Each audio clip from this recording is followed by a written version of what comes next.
미국의 해군 장교였던 리처드 버드 제독. 1926년 그는 비행기로 북극 상공에 처음 도달하는 기록을 세웠다. 또한 1929년에는 세계 최초로 남극점 상공에 도달했다. 첨단 항해 장치가 발달하지 않았던 그 시기에 그는 극한의 기후를 뚫고 1000km 이상을 비행했던 것이다. 당시 이는 인류사의 길이 남을 법적으로 평가받았으며 그는 미국의 영웅적인 탐험가가 되었다.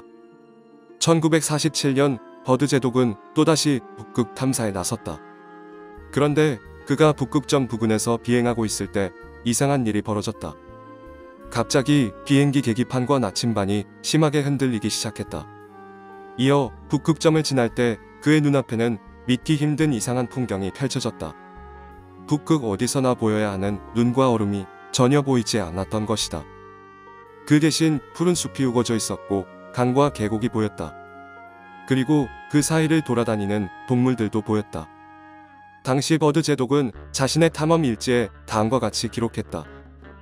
여기는 무언가 확실히 잘못되었다. 눈과 얼음에 뒤덮여 있어야 하는데 숲이 우거져 있다. 비행기를 왼쪽으로 돌리니 비행기 아래로 아주 큰 동물이 보인다. 그 동물은 초대형 매머드처럼 보인다. 버드 제독은 그 알 수 없는 지역을 7시간에 걸쳐 비행했다고 한다. 그런데 버드 제독은 그 후에 또 한 번 이상한 일을 경험하게 된다. 1956년 버드 제독은 남극점 너머로 3700km의 긴 거리를 비행하고 있었다. 그런데 모든 것이 얼음으로 뒤덮인 남극에서 그는 얼음이 얼지 않은 거대한 호수를 보게 된다. 게다가 그곳에서 은빛의 원반형 비행 물체까지 목격했다. 버드 제독은 이 사실들을 즉시 군대에 보고했다. 하지만 이런 내용은 미국 정부기관에 의해 군사상 기밀 서류로 분류되어 당시에는 알려지지 않았다고 한다. 그러다가 많은 시간이 흐른 뒤인 1996년 버드 제독이 남긴 탐험 일지가 세상에 공개되면서 그의 이상한 경험도 대중에게 널리 알려지게 되었다. 그러자 버드 제독이 남극과 북극에서 본 이상한 장소가 바로 지구 안의 세계라는 주장이 나오기 시작했으며 이와 함께 지구 공동설이 급격히 힘을 얻기 시작했다. 지구 공동설이란 지구의 속이 비어 있으며 그 비어 있는 공간에 또 다른 세상이 존재한다는 가설이다. 지구 공동설은 아주 오래전부터 있어왔다. 지구 내부에 숨겨져 있는 지하 세계에 대한 전설은 아주 오래된 옛날부터 거의 모든 문화권에 존재했다. 그 대표적인 것이 티베트의 샴발라 전설이다. 이는 티베트 너머 어딘가에 샴발라라고 불리는 낙원이 있다는 내용이다. 이 전설에 따르면 온화한 기후를 가진 평화로운 낙원 샴발라는 빙하의 북극 바람에 의해 숨겨져 있다고 한다. 그리고 이 같은 전설에 여러 가지 증거들이 더해지며 지구 공동설은 점점 발전되어 왔다. 과학자 중에서 지구 공동설을 처음 주장한 사람은 영국의 천문학자 에드먼드 헨리였다. 그는 헨리의 성을 발견한 인물로 잘 알려져 있다. 헨리는 지구 내부에 다른 세계가 있다는 주장에서 더 나아가 금성이나 화성처럼 크기가 다른 천체 세계가 지구 내부에 있다고 주장했다. 또한 오일러 방정식으로 잘 알려진 인물이며 천재 수학자로 꼽히는 레오나르트 오일러도 지구 공동설을 믿었던 인물이다. 그는 지구 내부에 태양이 하나 있고 대기권이 존재하며 인간을 비롯해 다양한 생명체들이 살고 있을 것이라고 주장했다. 한편 1995년 미국의 한 주간지에는 이런 기사가 실렸다. 미 항공우주국 나사의 한 제보자로부터 정보를 얻었다는 이 기사에는 다음과 같은 내용이 담겨 있었다. 지구 중심으로부터 발신된 복잡한 수학적 암호로 이루어진 전파가 1994년 10월부터 간헐적으로 케이프 커네버럴 우주항공기지에서 수신되고 있다. 이는 지구 중심으로부터 인공 전파가 나오고 있다고 주장하는 보도였다. 그리고 그 주간지는 이렇게 덧붙였다. 지구 내부에서 지표로 전파를 보내기 위해서는 수백 킬로미터에 달하는 두께의 지반과 안반을 통과해야 하는데 이 정도의 기술이라면 전파를 보낸 문명은 인류보다 훨씬 더 발달된 기술을 가지고 있을 것이다. 또한 2003년 러시아의 물리학자 페도로 네볼리는 이렇게 주장했다.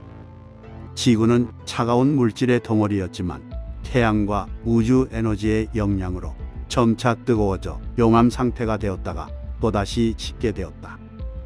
이 과정에서 지구의 표면이 식는 동안 내부의 물질들은 가스로 변했고 강한 압력에 의해 가스가 바깥으로 분출되면서 지구에 깊고 큰 구멍이 생겼다. 페도로 네볼린의 주장은 특히 지구 공동설을 뒷받침하는 과학적 근거 중 하나로 많이 언급된다. 그의 주장대로라면 지구의 속은 현재 비어 있으며 가스가 빠져나온 큰 구멍은 지구의 속과 바깥 세계를 이어주는 통로가 되기 때문이다. 그런데 지구 속에 존재하는 지하세계에 직접 다녀왔다고 주장하는 이들도 있다. 가장 오래된 문헌은 고대 로마 시대 아폴로니우스가 남긴 기록이다. 그 기록에 따르면 기원전 4년경 아폴로니우스는 동방으로 여행을 떠나 많은 나라를 거쳐 티베트에 도착했다. 이곳에서 그는 신들의 도시라고 불리는 고도로 발달한 문명을 지닌 지하세계에 직접 다녀왔다고 한다. 노르웨이의 올람 얀센도 지하세계에 다녀왔다고 주장했다.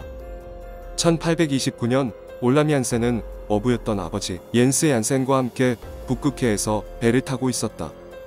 그러다가 우연히 북극의 구멍을 통해 지구 속의 세계로 들어가게 되었다는 것이다.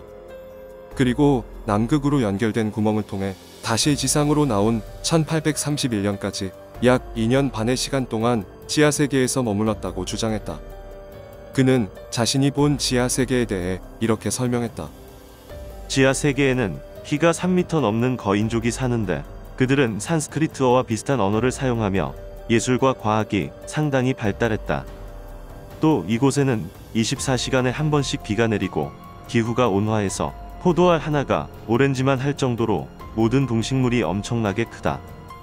또한 올람 얀센은 그곳에서 20m가 넘는 거대한 코끼리를 목격했다고 기록했는데 지구 공동설을 믿는 이들은 이 동물이 바로 매머드일 것이라고 추정한다.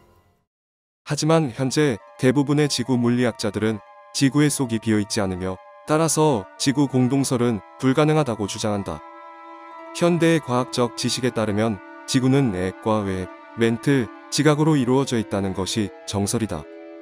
하지만 지구 공동설을 주장하는 이들은 이 또한 과학자들이 여러 자료를 토대로 추정한 내용에 불과하다고 반박한다. 실제로 아직까지 지각을 뚫고 내려가 그 속에 멘틀이 존재하고 있다는 사실을 직접 증명해낸 사례는 없다. 지구 겉면을 덮고 있는 지각의 평균 두께는 무려 35km로 멘틀까지 도달하기 위해서는 이 엄청난 두께의 지각을 뚫고 내려가야 하기 때문이다. 현재까지 인간이 땅 속을 뚫고 가장 깊이 도달한 곳은 12km 지점에 불과하다.